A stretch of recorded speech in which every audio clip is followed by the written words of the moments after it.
beautiful King and Prince Beach and Golf Resort in St. Simons Island, Georgia. And what I was starting to say before was that we're going to start the broadcast, I believe, at 7 p.m. Eastern Time. And you can check it out right on LDLTV. He is going to be breaking a boxing record, 25 years. This guy, it's quite the story. He's in great shape. And like John just was saying, you know, we did a live event last night, and there weren't too many people that looked as sharp as Sal does. And I'm with Brandon Rawls, who's going to be fighting on the card as well. And you agree. I mean, you pointed out some great stuff when we were just looking at him.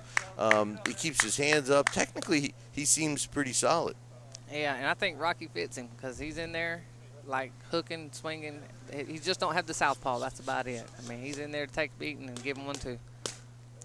Well, it ought to be an interesting fight. Nathan, the main event Petty, who John just mentioned, is 34 years old. And, you know, I was telling Sal one time during an interview, you know, Sal could conceivably be his father, you know. But I tell you what, you know, the old saying, age is just a number. And that's what Sal's going to be out to prove. And John just asked if there was anyone else that was thinking about making a comeback, and South said he doesn't recommend it. It's got to be hard. I mean, you know, I'm around that age. Actually, Sal's got a year on me, and I couldn't imagine doing what he just told me. He ran, what did he just say, 5 miles and a bunch of 100-yard sprints and stuff today he ran, and he's doing this workout, so he's in great shape. Oh, yeah, awesome shape. Joe do that to you. Joe looks like he's in good shape. Oh, yeah. We'll get him on the card, you know. So we'll let you watch some of Sal working out. And he's with his trainer. What's Joe's last name? Zas. Lasas. Sal has worked with some great trainers in the past, like the legendary Don Turner, and he likes what he's seen and learned with Joe. He's talked nothing but positive every chance that I've had to talk with him.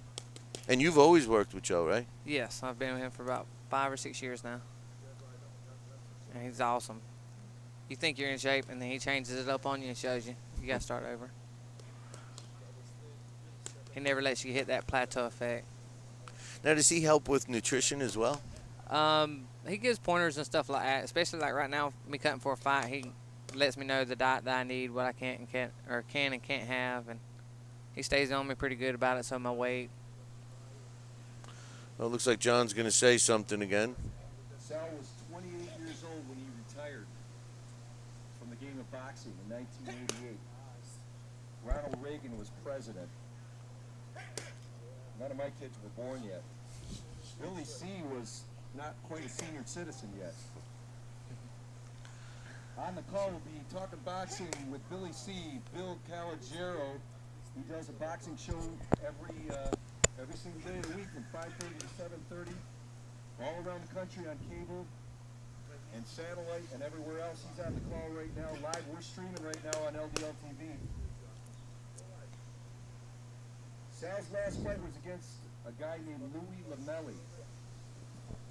Had he won the fight, he would have fought for the world championship against Pernell Whitaker.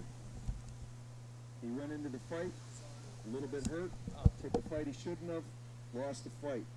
He's had to live with it ever since. 25 years later, he's going to make it right. You look like you do. All you need is to chop wood and find a hill to run up and down. John, yeah, that's good for you. Sal's doing his workout. He's getting ready to work the body with his trainer Joe. And John was just giving some pointers to us, some facts about Sal's career and his last pro fight. He mentioned that he fought Louis Lamelli.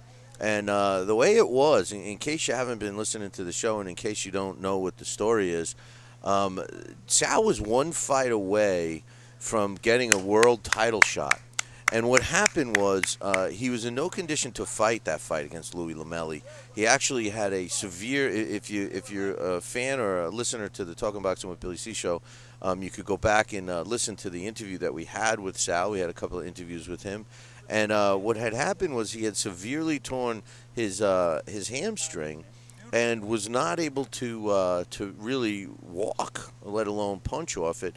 And he went and saw a doctor, and the doctor said, "You can't fight. You're gonna you need several months before you can even begin training again." And this was the week of the fight. It couldn't have been a few days before the fight. So what happened was he went to the promoter, and I'll tell you exactly who it was. It was Lou Duva, and said to him, "Hey, I injured my hamstring, and I won't be able to go on." And they said, "You fight or else." So Sal, as game as he tried, he went in, stepped in the ring with Louis Lamelli, and it could only last a couple of rounds with him, and has walked away from the sport. He told me that this has burned inside of him for the last 25 years. Now, Sal isn't a typical guy who's doing this for the money. Sal is a very successful businessman here in St. Simons Island, Georgia, and he certainly doesn't need to do it as some other fighters that are, let's just say, beyond their prime and decide to step back in the ring. This is just something of a sense of closure. Sal feels that he walked away before he should have. He is in great shape, as you can see him right now working out. And he wants to prove not only to himself, but to some of the naysayers, which we've heard a lot from during the last several months of Sal's training and preparation for this fight, which is fastly coming. It's 6 days away right now, April 13th. We hope you can join us right here in... well, it's not going to be here at St. Simons. It's going to be in Fernandina Beach in Florida. But if you can't get yourself a ticket, if you're not going to be in this area, we most certainly would like you to tune in to LDLTV and watch it with the other people that are going to be tuning in from around the world.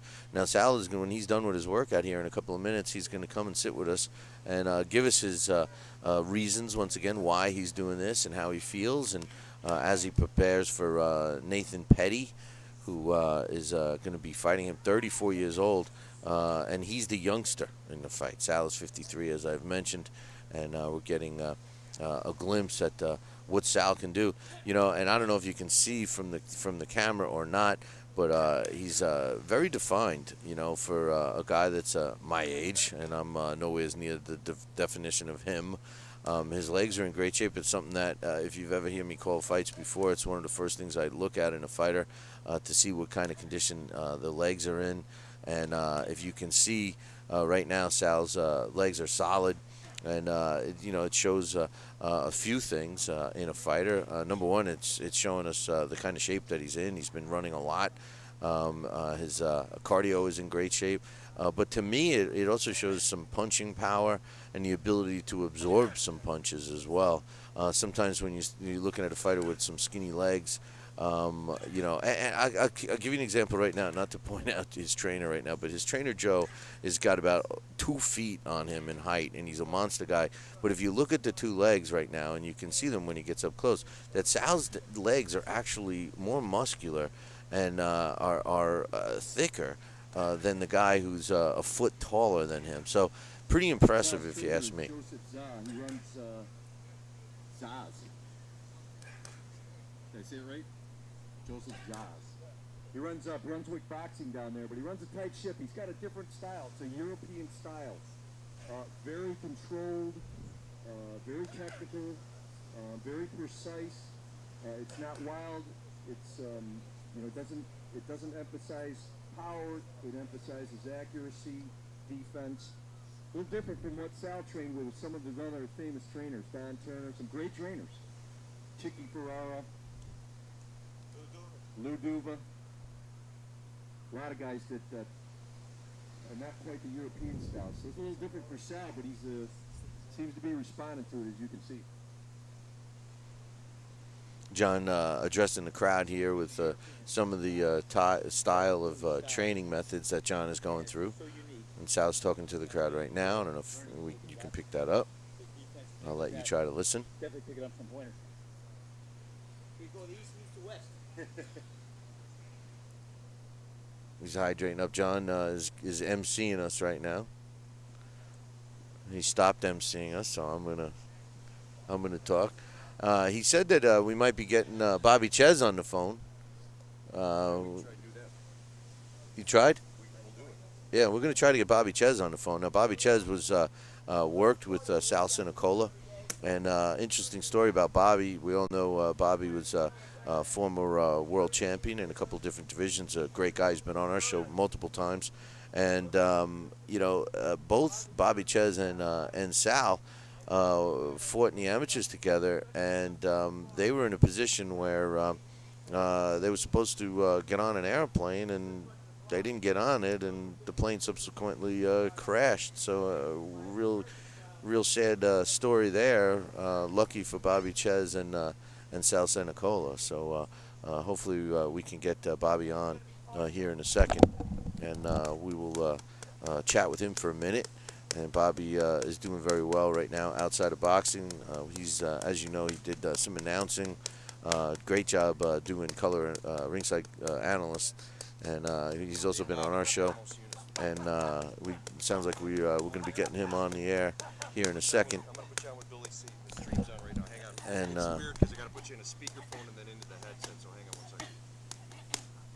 we got Bobby Ches is going to be coming on here in a second. So just make sure you put it on the right ear. Bobby Ches, Billy C here. Can you hear me, my man? How are you, Billy? Hey, good, brother. Good, man. How you been? I'm all right.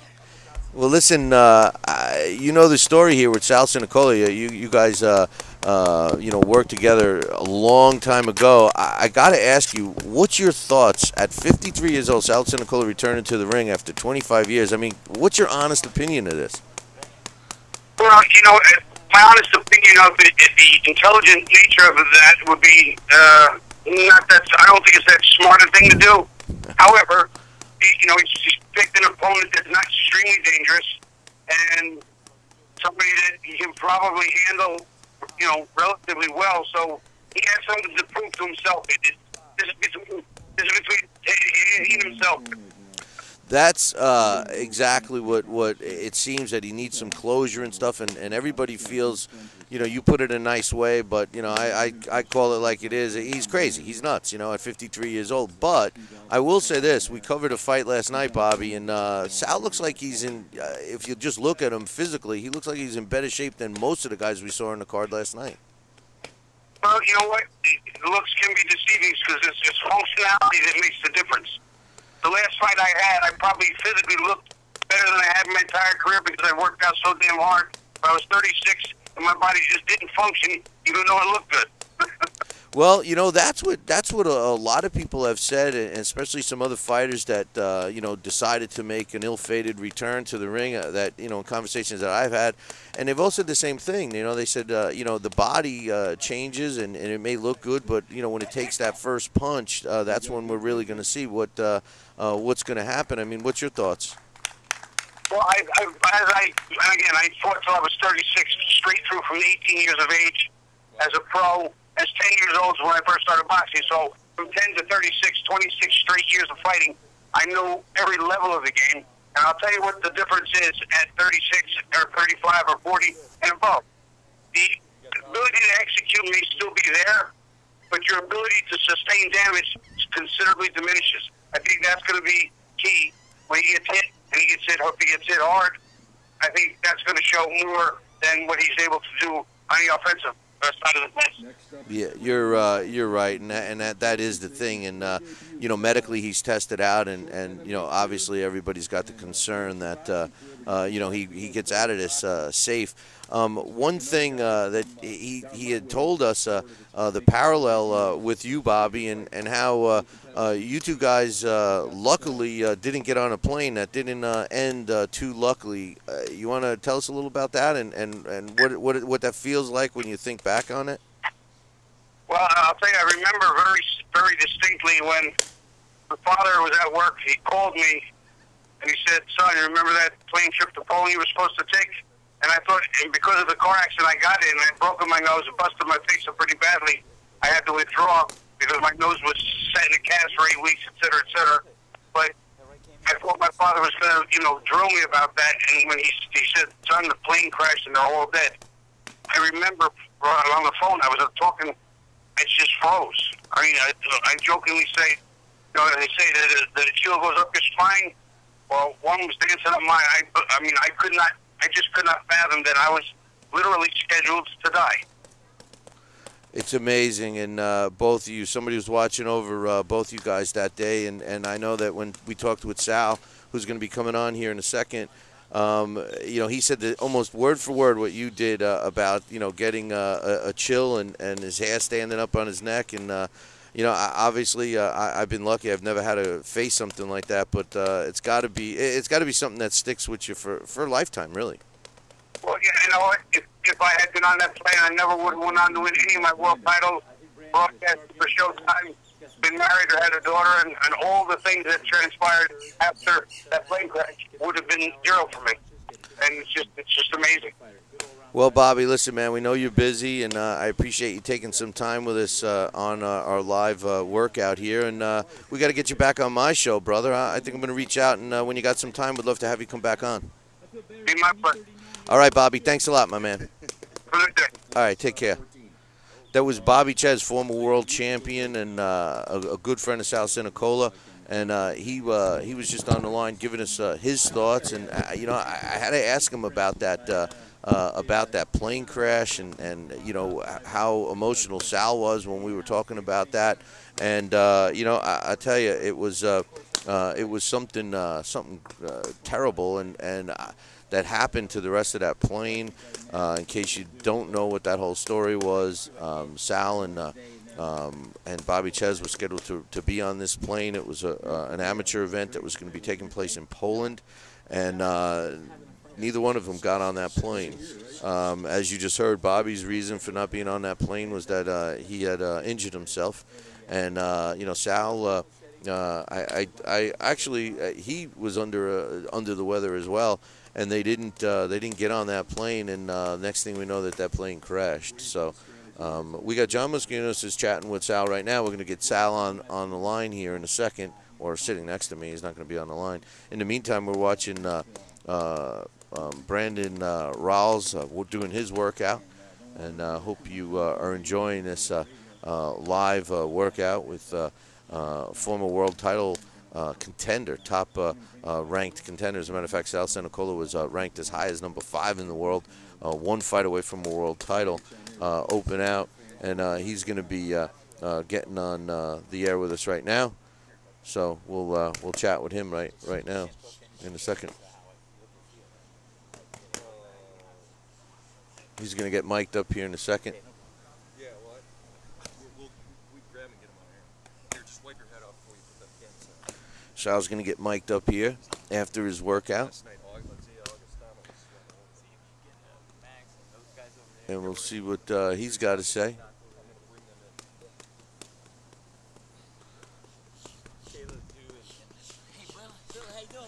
Put your mic on so everybody can hear you. Which way? It's like, always wanted to be like a pilot. Yeah, there you go. Sal Cenicola, glad you could join us. We were just talking to your buddy, Bobby Ches. And before I get to that, man, you look great out there. Thank you, Billy. I think I'm gonna lay off the pizza and start working out. I want to be like you. My training consists of 2 slices a day, every day. Well, I'll tell you, if that's the secret, I should be looking like you. Tell us about this, man. We've been talking a lot. I know you've been preparing, working for a long time on this. You look great. The day's almost here. It's less than a week away. How do you feel right now? I feel fantastic. You know, the training, I'm going to be able to peak the way I'm running, the way I'm training, the way I'm, right now, mentally and physically. That's the big part of the game. You got to be in tune mentally and physically, and right now I'm right on track. So now, are you typically, just back in the day when you were active and stuff? I mean, right now, this last week is kind of, you're peaking, you're getting ready, you're going to lay off training a little bit and just start to relax and rest? What's the plan? Well, it's funny you should say that, because my weight has been peeling off as I'm working out again. After a 25-year layoff, it's coming down from 194 pounds. I weighed out this week at 150. Now my opponent's probably going to come in around 159, 158. So I've got to continue my diet of eating some good carbs and protein and some fat. But I laid off running yesterday, and so I'll hopefully come in about 154, 155, and so with that, I'm going to get the efficient, effective workouts that are going to count for next Saturday. I'm gonna get a couple of my wind sprints in, a couple of days for that, and as well as some serious gym work, like we did a little bit today. I'll have a couple of good cardio days and just get my timing, get my range, and get my combinations down. You know, it's funny. It's almost like you're getting a benefit of being in a position to be stronger. Most people are sweating weight right now, and here you're talking about, you know, eating foods that are going to be actually. You need to gain some weight, and you need to gain weight that's going to not affect you, slow you down, and stuff. So that almost sounds like it's harder to do, as crazy as that may sound. It is. I mean, I with this rate, I'm going to say right now, Billy, my next fight, I think we're going to go down to welterweight. You got to worry.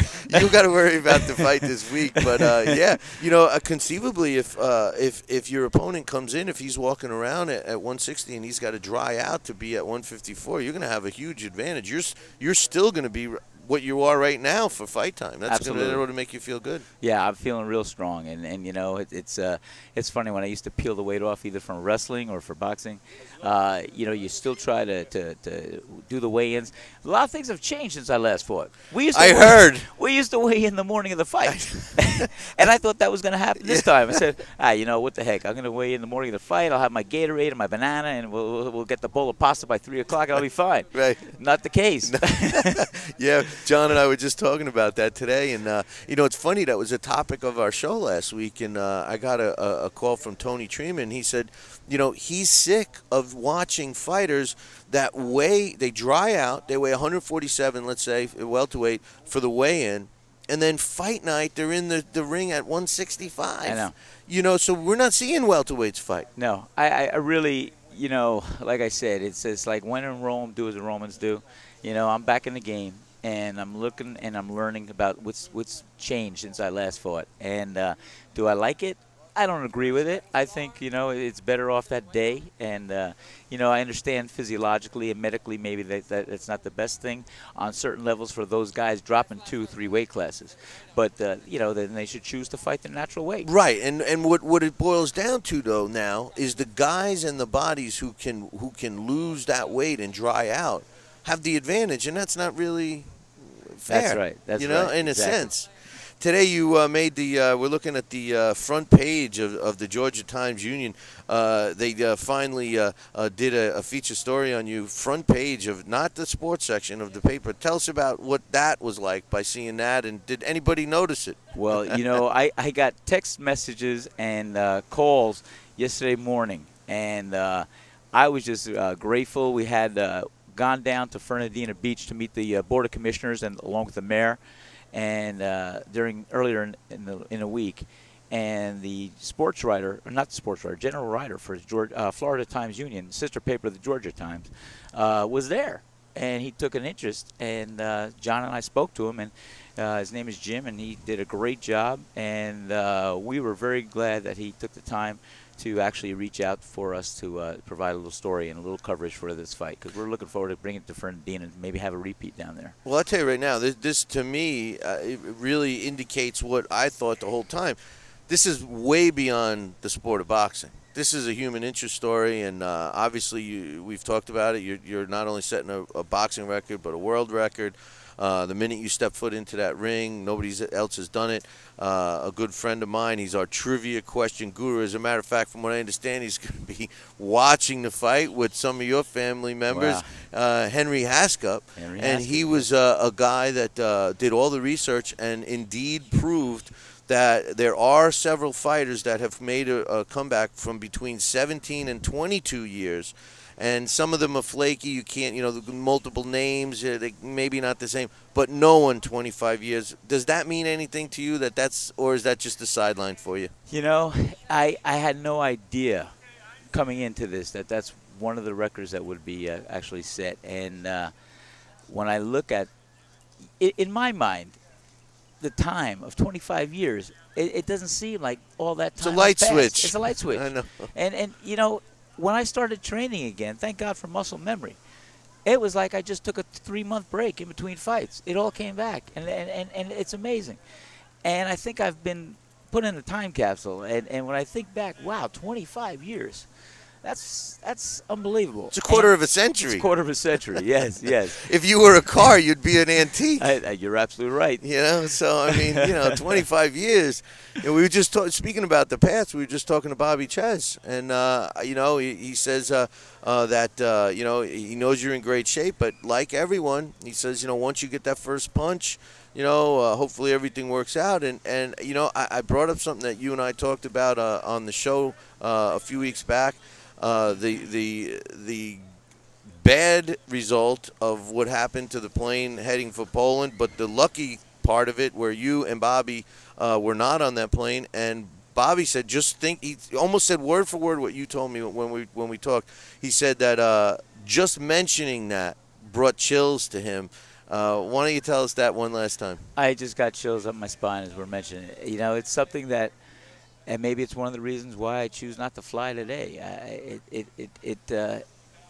It was an exciting time in Bobby's and Nara's amateur career in life, looking forward and coming up to actually see what was going to be our amateur highlight, going to the Olympics and touring with the United States boxing team. And when we actually had that opportunity, I mean, I was touring with the United States boxing team over in Europe, and came back. Then we had a squad. We went up to Canada, Bobby and I. We fought with the United States versus Canada. And then we came back, and then we got the phone calls. He got his call. I got my call. I think it was from Colonel Donald Hull, who was putting the team together. And he said, hey, Sal, before the Olympic trials, we're going to have one more squad that we want to have represent the United States going over to Poland. And we'd like to see you on that flight, and I'd like to see you represent the United States. It'll be the last international bout before the Olympic trials. And of course, that's before we boycotted them. Right. But anyway, so I was going to go on the plane.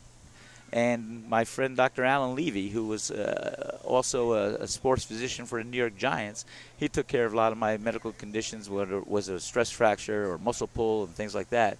At the time, I had a bad subluxation in my left shoulder, which ultimately led me to a 2-year idle period of my career while it healed up.